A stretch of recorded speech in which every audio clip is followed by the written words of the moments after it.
night a witness who kept the story to herself for 60 years. Remember? That bit? Well, Steve and I, funny enough, last week, we went to meet up with a witness from Neath Abbey. I'll go back a little bit. The day after our Broadhaven conference, last month, this month, I was walking on Broadhaven Beach with the dog, and my phone goes, so I answer on the phone, there's this guy telling me about this story he had. Bearing in mind Broadhaven was about a school children, a class of school children who saw a UFO. Well, this story, he was 5 years old in Neath Abbey Infant School, and they saw a UFO over the school. I can't believe a coincidence like that. But this happened in 1947 in Neath Abbey. So Steve and I went to meet him, and he kept that story, apart from close family, for 70 years. Wow. So, and it was basically a silver saucer chip, but it was more like he described it like a plane's propeller with like big spokes coming out of a central hub. It had a body around it as well, and it was tilted, and it was there for a good 15 minutes without moving at all. He asked the teacher what it was, and she said, I don't know. Or whether she was like inside panicking, but she didn't want to fight the kids. We don't know, but taking into consideration this was just after the war as well. So, you know, she probably didn't know what it was. It could have been. but he said he was about the size of 2 buses, 100 foot up, so he's going to make, it's difficult to describe it in words, so he's making a model of clay for us to see. If you want to read the full story, I've written it up and it's on our website now under 350 pieces. Okay, so back to Mervyn Smith.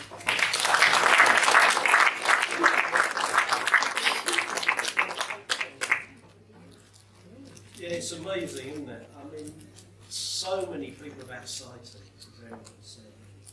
They're just buried.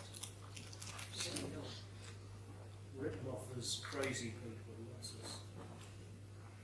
I just want to talk about a couple of subjects which I consider very important. One is astronauts. So many cosmonauts, astronauts have had amazing experiences, and so many of them have come back, as it were, to Earth. And these events have been life-changing. A lot of them have started up religious groups, spiritual groups, got into humanitarian work. It's been a life changer. And just James McDivitt, Gemini 4, 1964, saw UFOs, no doubt. Frank Borman, James Lovell, Gemini 7, reported sighting of UFO. Gordon Cooper, astronaut, 1978. And a meeting of the UN, a couple of our guys went along to that, said extraterrestrial vehicles and crews are definitely visiting this planet, and they're far more advanced than we are. And he also stated that astronauts are very, very cautious about revealing their UFO experiences. And quite a number of them have reported back to Houston or wherever, and they're about to say something and they've been cut off mid-sentence.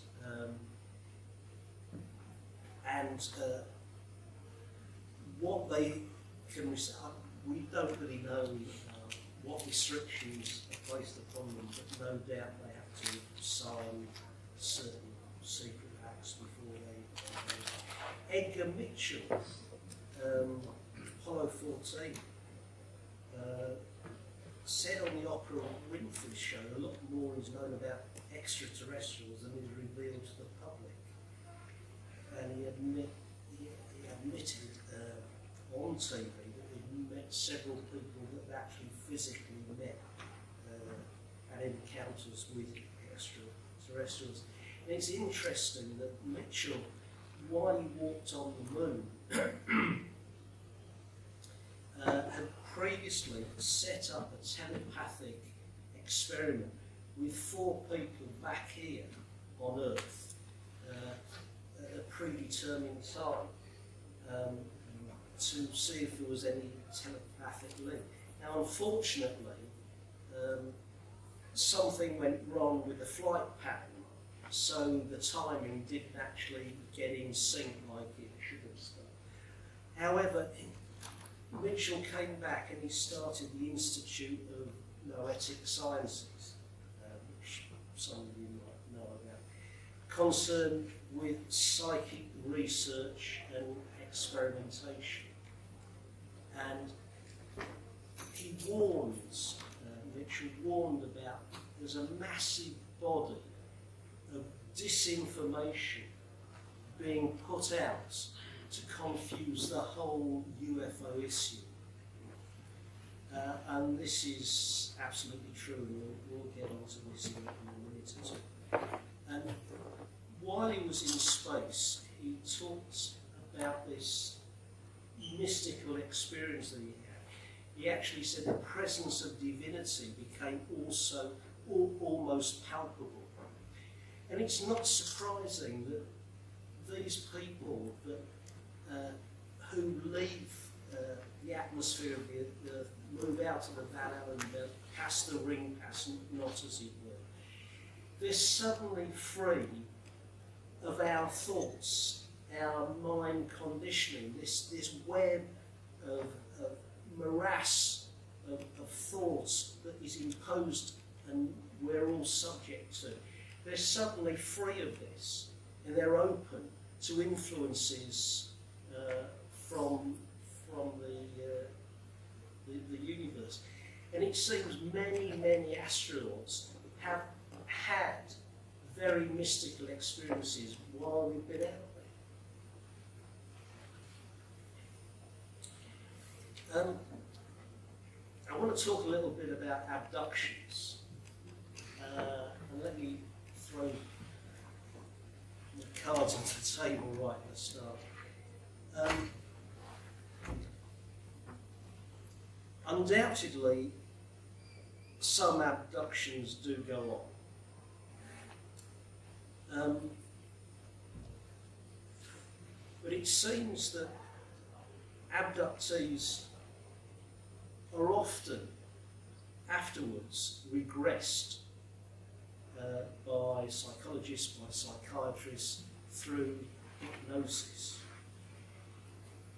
And this hypnotic state worries me. It might be great to implant suggestions into someone to make them give up smoking, but equally you can implant suggestions into the subject, which give them all sorts of spin-offs from that. And there is one case where a fake abductee was planted, as it were, to deceive a very eminent professor of psychiatry. And this professor proceeded to use hypnosis. And he was totally taken in while the subject was in this hypnotic state by what the subject said, much to the embarrassment of this professor. And there are other things as well. People can have experiences when they're out their body, when they're travelling astrally, sleep state, lost time, memory blackouts. People can go into negative trance states and have apparent experiences. And these can lead to, if you like, the dark side of occultism, which should be avoided at all costs. And the other thing is people who accept, if you like, psychic interference, people do have walk-ins or takeovers where the consciousness is knocked to one side and people are taken over. And sometimes this can be related as an abduction. And I'm not saying people do this deliberately, misguidedly deceiving people. These things happen. But there is another side to this, which is somewhat more insidious, and I just want to touch on this briefly. And this smacks of conspiracy theories, and it's a very dangerous area to walk into, but I'm sure you're all probably familiar with. And it seems as if there is a generation of flying saucers which are not ETs. They're not from other worlds, but they are. They come from this world. And these are highly, highly secret programs.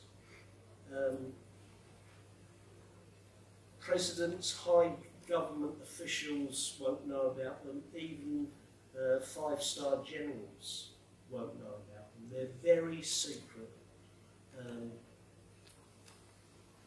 operations. And all this is done to muddy the waters. Now, I believe that the space people come here with a very, very spiritual message.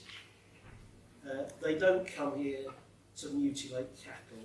Why would they? They don't come here to take people and carve them up and look inside their bodies. Why would they? They want to spiritualise people. They want us, as very backward children, to grow up.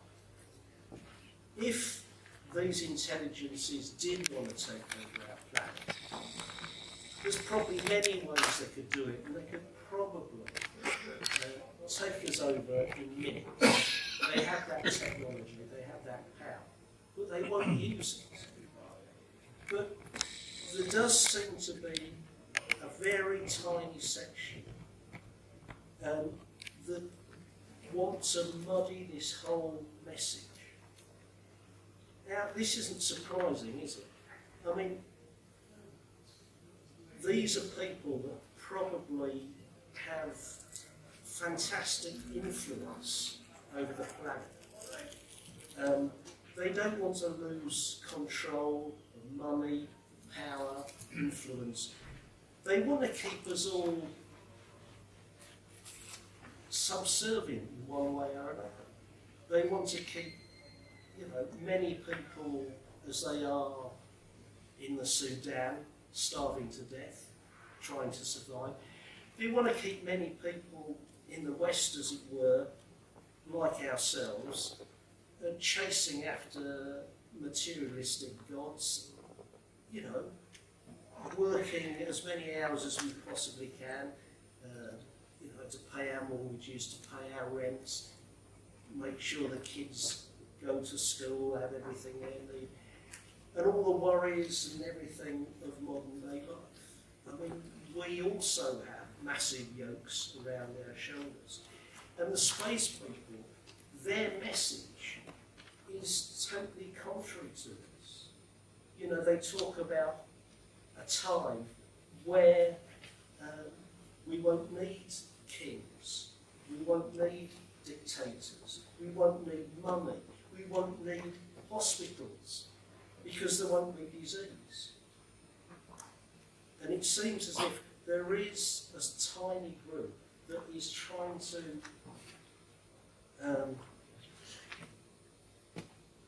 change the message to make it seem as if the real extraterrestrials individuals, the space people, are hostile. And hence you get this massive spin-off coming from Hollywood, etc., films, TV programmes. Admittedly, there are some where the extraterrestrials are friendly, but a great many. They're painted as pretty terrible, awful people, and this all contributes to moving away from the real message, to confuse the minds of people. And this is I think this is a real problem that, you know, each and every one perhaps should go away and think about tonight. The Aetherius Society has been working closely with space intelligences since really the Aetherius Society started in 1955. And as we mentioned earlier on, the great message is that mankind has got to turn back to a spiritual way of life, to sort out, that is the only way to sort out all the problems on the earth. Nothing else. And the other thing that they kept on pressing, which we underlined, is all this atomic experimentation. We are a huge danger. Now, just to underline a few things that I know about, the Aetherius Society knows, that the space people have come for us. We've heard a little bit about nuclear establishments, bringing a bit of balance to this. But apparently they were talking about in the 1950s a thing called anti-terrain matter, which is a green substance, apparently, that they could throw into the atmosphere to clear up atomic radioactivity in the atmosphere. And I know somebody very well that's actually experienced this, and it was in Leicester at the time, was it? Where the whole sky turned green and it disappeared suddenly. One other thing that these space people have done for us is, by using Dr. George King as the instruments, in a period of 3 years, from 1959 to 1962, Dr. King had to travel around certain parts of the world and became a channel for energy to go through him to put into certain mountains of the world.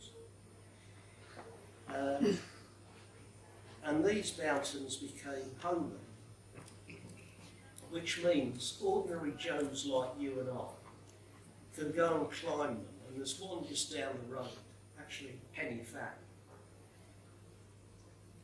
You can go and climb it, say unselfish prayers for the world, and you can send out a massive amount of spiritual energy into the world.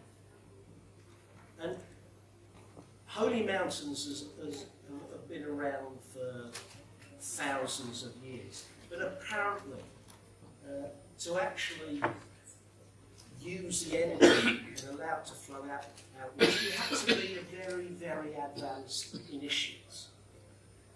But no, you and I, just by raising our hands in prayer, saying something unselfish, healing, to help mankind, can contact the energy and send it out. And it's a very, very powerful experience.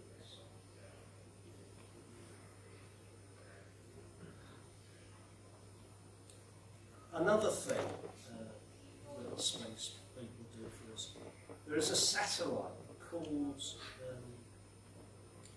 satellite number 3. comes into orbit 4 times a year. We have the dates. The next time it comes into orbit is on April the 18th. And they generally stay in orbit for about a month. And anybody who's doing any humanitarian work, whether they've heard of the third satellite, whether they've heard of the Aetherius Society, whether they can speak English, if they live in deepest New Guinea, if they're doing humanitarian work, this work during this period will be enhanced. Now, how they have the technology to monitor every person on the planet, but I suppose once people are doing something unselfishly, a light goes up, and they push more energy through that person. I mean, the technology that these people have got is absolutely unbelievable. I mean, I was very fortunate. I spent a lot of time with Dr. George King, and I've been with him many places in this country. I've been quite a few places in the United States with him, and I can say flying saucers followed him wherever he went.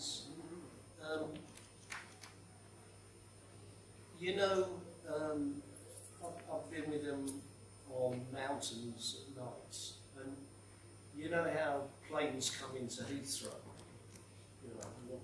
one every 30 seconds, same flight. Hour after hour after hour, every 30 seconds. He's been like that.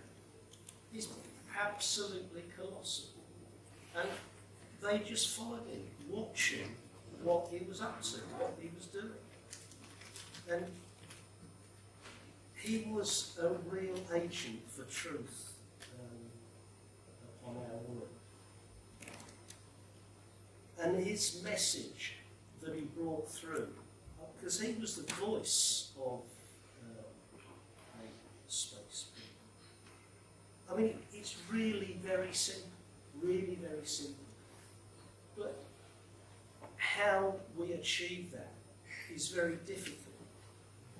I mean, we need a real shift in consciousness. I mean, everyone wants it, don't they? Everybody wants peace. They want harmony. They want good health. We can achieve it, but we need a paradigm shift in ourselves to get there.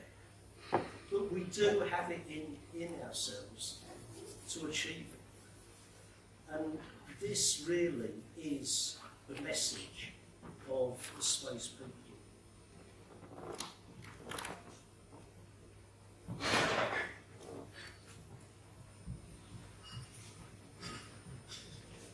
It's service, it's looking after our brothers, looking after our sisters. That's what it's all about. I mean, it's incredibly simple message, and it's nothing new. It's been the same message which has been reiterated for thousands and thousands of years by the space people that come here, like Jesus and Buddha and Krishna and Moses and Lao Tse, etc., etc. These great world teachers. And unfortunately, what do we do? A teacher comes for a few years, oh yeah, and then we fiddle about with the teachings. Religions become very different. Anyway, that's about all I've got to say, folks. I want to play a DVD. It's an interview by Dr. George King by the BBC in 1959. It's in black and white, but the quality is not brilliant. And there's a presenter, a scientist and a psychiatrist. And the presenter kind of interviews Dr. George King, and then Dr. King goes into trance and brings through the intelligence called Aetherius. He gives a short message which you'll hear. And it's about a 15-minute extract. And we're not going to hear this, but afterwards the scientist and the psychiatrist do a complete demolition on Dr. George King being completely deluded. And he went into trance in the confines of the TV station. So this documentary was recorded on the 5th of May 1959. It's entitled Lifeline, Mars and Venus. So let's watch that. Now, Mr. King is in the studio with us to discuss at first hand both his work in trance, his knowledge and belief about the matters dealing with space and the people who inhabit it. Mr. King, how long has the Aetherius Society been in existence? 3 years now. You're its founder chairman. That's correct, yes. Before you founded the Aetherius Society, what was your occupation? I was a taxi driver. I see. How old are you now? 40. So you founded it when you were 37. Yes, that's right. You see, I had quite an amazing experience one Saturday morning while I was washing up some dishes. I had a voice, quite definitely a voice out of this world, say to me, prepare yourself, you are to become the voice of Interplanetary Parliament. Soon after this, I had a physical visitation from a member of the cosmic hierarchy, if you like, who gave me certain instructions. I obeyed these instructions to the letter, and later on, I found I could contact intelligences from other planets. This visitation that you described, what happened? Well, it was quite physical. I was sat in a room, and a man walked through a locked door, across the carpet on the floor, and he was quite physical. When he crossed the boards, they creaked, and he sat down opposite to me and began to talk to me. I see. He had a body and a face just like anybody else. He was as physical as you are now. Where did he in fact come from? He is a man who is living in northern India at the moment, but he came from another planet, I believe it was Venus. Now, he gave you some instructions which you followed. Could you describe them? I'm sorry I couldn't. I see. But as a result of those, you became a channel for the transmission of messages from cosmic intelligence. Yes, that's right. You have a title which you've been given in this respect. Yes, the space people refer to me as Mental Channel Number 1. And they send their messages directly through you as a rule. They do, yes. I think I've received more messages from the space people than any other person on Earth at the moment. Yes. It's quite fitting under those circumstances that you should have founded the society. You did this for what purpose? Well, I wanted to make known this great truth that I was receiving. I wanted all the world to know about it, so I founded the Aetherius Society so that this could be brought about. Now, in addition to the messages which you receive in a trance state, do you receive visitors from outer space in person? I have met people from outer space. You've met people from Saturn? I met people from Saturn, Mars and Venus, yes. Tell me what someone from Saturn looks like. Well, the particular person I met was a man. He was average height, dark hair, fairly broadish. He had no pupils to the eyes, very, very large hands, but very, very small feet. Now this body that you describe and this person,